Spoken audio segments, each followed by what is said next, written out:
नमस्कार. मी रचलेली मराठी गीता ती मी आपल्यासोबत शेअर करत आहे. आत्तापर्यंत 5 अध्याय झाले आहेत. आज हा 6वा अध्याय.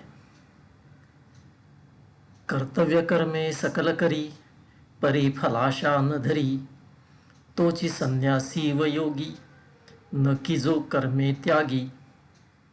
म्हणती संन्यास ज्ञानी जन, हे पार्थ योग तोची जाण. न शके वासनासी त्यागी, तो कदापि न होई योगी. योगी होणे ज्या साधकासी, कर्मयोग हे साधन असे त्यासी. योग साध्य होई त्यासी जेव्हा, कर्मे सरून शांती मिळे तेव्हा. विषय सुखापासून अलिप्त, कर्माविषयी नसे आसक्त. वासना समस्त त्यागी, त्यासी म्हणावे योगी. आपुला उद्धार हाती आपुले, नुकसान न करावे आपुले.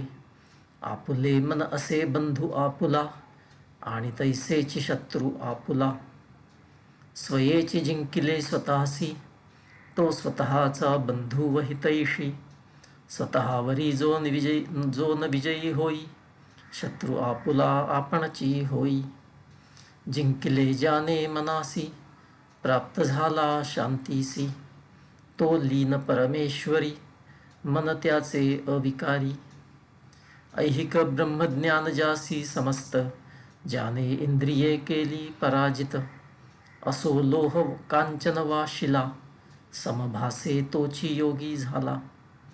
सुहृद वा मित्र वा शत्रु भेदातीत, उदासीन तिरस्करणीय. मध्यस्थ आप्त साधू पापी सममानावे यासी. सकला परी विशेष म्हणावे त्यासी. योग्याने एकांतात रहावे, शरीर मन काबूत ठेवावे. करू नये परिग्रह वा वासना, असावी आत्मस्वरूपी धारणा. योगाभ्यासासाठी पवित्र स्थान, खाली दर्भासन वरी मृगाजिन. मग त्यावरी एक वस्त्र अंथरावे, आसन जाड वा पातळ नसावे. त्या आसनावरी स्वस्थ बसावे, तिथे मन ध्यानी एकाग्र करावे. इंद्रिय क्रिया व विचार रोधावे, या अभ्यासाने चित्त शुद्ध करावे. असावे मस्तक मान शरीर, रेषेत एका सरळ व स्थिर. दृष्टी नाकाच्या शेंड्याकडे, फिरू नये तिने इकडे तिकडे. योग्याने प्रसन्न ठेवावे आपुले चित्त, नसो द्यावी भीती कसली किंचित. ब्रह्मचर्य पाळोनी मन नियमावे, चिंतन व विचार माझेच करावे. मन एकाग्र परमतत्वावरी, योगी राखी ताबा मनावरी. त्यासी मिळे परमशांती, होई परमपदाची प्राप्ती. अति खाई त्यासी योग न साधे, उपाशी राहणाऱ्यासीही न साधे. अति झोपे त्यासी योग न साधे, जागरण करण्यासीही न साधे. ज्याचा आहार असे मित, व व्यवहार सकल नित. निद्राही नियमित होय, योगाने दुःख नष्ट होय. आत्मस्वरूपी स्थित, एकाग्र ज्याचे चित्त. वासना सकल नष्ट, त्यासी म्हणावे युक्त. दिवा ठेविला भिंगात, मग न फडफडे ज्योत. योगी आत्मस्वरूपी रत, चित्त न होय विचलित. योगाभ्यासे नियंत्रित चित्त, कर्मापासोनी होई निवृत्त. पाही आत्मस्वरूप स्वयेची, घेई अनुभूती परमानंदाची. ब्रह्मानंद बुद्धी पलीकडे अनंत, त्याचा अनुभव इंद्रियातीत. ज्या योग्यासी तो होय प्राप्त, तो ब्रह्मनिष्ठ होई स्वस्थ चित्त. ब्रह्मानंद प्राप्त होता योग्यासी, दुजा श्रेष्ठ लाभ न वाटे त्यासी.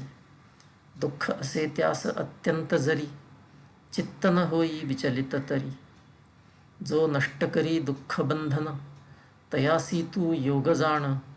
त्यासी अनुसरावे साधकाने, निश्चयपूर्वक स्वस्थ चित्ताने. सकल संकल्प त्यागोनी वासना समस्त सोडोनी इंद्रिये नियमावी योग्याने आपल्या मनाच्या सहायाने लाभे हळूहळू बुद्धीसी धैर्य मग चित्तासी लाभे स्थैर्य केवळ चिंती परमेश्वरासी नसे ठाव दुजा विचारासी धावे जिथे चंचल मन निश्चये आणावे खेचून करावे त्यासी केंद्रित आत्मस्वरूपी शाश्वत चित्त ज्या योग्याचे तृप्त जो पापरहित ब्रह्मीभूत रजोगुण निशेष नष्ट लाभे ब्रह्मानंद उत्कृष्ट हा योग आत्मचिंतनाचा एकमेव ध्यास योग्याचा अनुभूती परब्रह्माची त्यासी परमानंद त्या पापरहितासी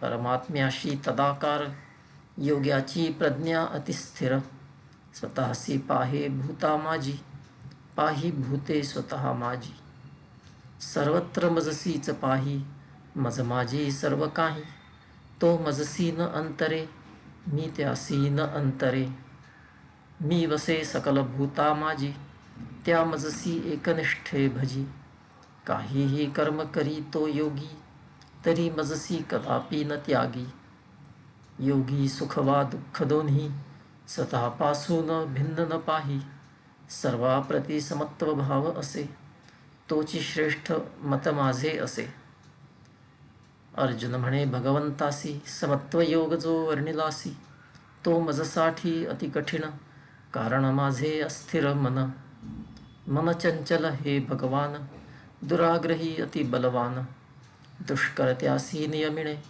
वाऱ्याला नियमू पहाणे भगवान म्हणती अर्जुनासी अति कठीण नियमिणे मनासी परिप्रयत्नाने ते शक्य होई जेव्हा वैराग्य भाव दृढ होई ज्यांचे मन नसे नियंत्रित त्यासी योग न होई प्राप्त प्रयत्ने मना ते नियमिती ते कालांतरे योगी होती कृष्णासी म्हणे अर्जुन साधक असे निष्ठावान परितोकडा अभ्यासी मग काय गती त्यासी योग असाध्य ज्या साधकासी तो मुके ऐहिक व परमार्थासी हे महाबाहो तो पडे विनाशी जसा तुटलेला मेघ विरे आकाशी या माझ्या संशयाचे निरसन तूच करू शकसी हे भगवन ते न करू शके अन्य कोणी तुझ वाचून हे चक्रपाणी भगवान म्हणती अर्जुनासी जो मनुष्यकांक्षी योगासी न मुके इहलोक परलोकासी स्वहितवांछी न जाई दुर्गतीसी जो बहुपुण्यवान योगभ्रष्ट होई तो स्वर्ग वा तत्समलोकी जाई राही मग तेथे काही काळवरी पुन्हा जन्मे या जगी श्रीमंता घरी किंवा परत येई जन्मुनी पोटी योग्यांच्या ज्ञानी असा जन्म या जगती समज असे दुर्लभ अति अशा कुळी होय जन्मप्राप्ती मग पूर्वजन्मीची योगासक्ती त्यासी प्राप्त होई त्वरित योगाभ्यास असे सुरळीत पूर्वाभ्यास लाभे असे विवश जरी योगाभ्यास त्यासी आकृष्ट करी योगाप्रती जो जिज्ञासू होय तोही कर्मकांड लंघोनी जाय नित्य योगाभ्यास करीत असे व जो योगी पापमुक्त असे जन्मजन्मांतराच्या अभ्यासे त्यासी परमगती प्राप्त होत असे योगी तपस्व्यापेक्षा श्रेष्ठ आणि ज्ञानापेक्षाही श्रेष्ठ कर्मकर्त्याहूनही असे श्रेष्ठ यास्तव व्हावे योगी पार्थ जो तल्लीन मज माझी एकनिष्ठे मजसी भजी तो श्रेष्ठ सकल योग्यात हे जाण असे माझे मत 6वा अध्याय समाप्त पुढच्या वेळी भेटू 7वा अध्याय घेऊन तोपर्यंत नमस्कार